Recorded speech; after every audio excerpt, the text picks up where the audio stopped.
Hey everybody, thank you for an amazing rodeo season in 2021. Some major obstacles and barriers to overcome, but we did it. We had a successful year, and congratulations to all of you who are champions after the regular season. Thank you to the committees and volunteers who literally sat on the edge of their seats waiting to find out whether they could produce a show. Thank you to the stock contractors who kept the animals fed and in shape and ready to perform. Thank you to the crowds who set records and sold out grandstands. Thank you to the contestants who got back in the gym, got back in a saddle, and got back in a pickup truck, made the miles purely for the love of the sport. Thank you to the movers and shakers who hung it all out there on the line and developed new shows and new events in the face of uncertainty. And speaking of new events and new shows, here's today's Rodeo Spotlight. This family has developed a place for new up-and-comers to hone their skills and people who raise the stock to bring them to town and train them in a professional environment.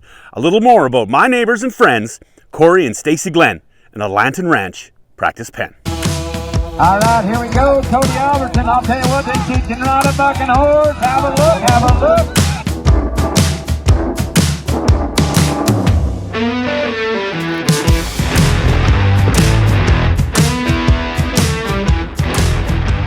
All right, my name's Corey Glenn from Rimbey, Alberta, and we're just hanging out here at LantinRanch. Well, LantinRanch is my place. We've built a full rodeo arena here, buck and shoots, rope and shoots. We've got a 90 by 180 arena that we hold rodeo practices and mostly bucking horses for now, but we're going to be a full-fledged deal here by next year. We originally started down in Spruceview and Benalto were our first two practice pens that the wife and I put on, and so this will be at home here. Will be our fifth practice pen. Kind of the reason we started them was back when I was trying to be a bull rider and a bronc rider, there was nowhere to go other than Olds College. There was no practices anywhere, so it was tough. You had to learn how to cowboy up and ride at the rodeos, pay your entry fees and learn at those. So I always said if I had the opportunity, I'd put on a practice pen, help all the kids out that we possibly could help and give them a better shot than what I ever had. We've had stock from everywhere. We had one guy, he went 24-hour round trip bringing bulls down from Manning. We've had the Calgary Stampede. We've got the McDonald's from up in Lac La Biche.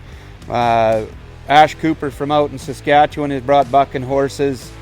Stock comes from all over. We've got a great group of locals here that are raising bucking horses and bulls, and then we reached out and got about anybody and everybody that's got the right kind of animals to come to practice, and that's what it's more about. I mean, not only are you building cowboys, but you are building the stock, and it's kind of cool to see the horses that start out coming to the practice and end up at the NFR or the CFR or the Wild Rose Finals or wherever they end up at. But it's just kind of about everything and everybody coming together. So we've gotten stock from absolutely everywhere you can find them in Alberta, into BC and Saskatchewan. Well, I see the future pretty strong in rodeo, or at least I hope it is. I mean, we've got lots and lots of young kids coming out to the ranch here, getting on bucking horses. Third, fourth generation cowboys coming out, finally getting on bucking horses. They're old enough to get on. So I think the future of rodeo is strong. We're hoping to add the roping pen to the far end here next summer. We're raising some longhorn cattle, so we want to get all groups at rodeo, all events at rodeo, I guess, coming here and practicing is what our ultimate goal is.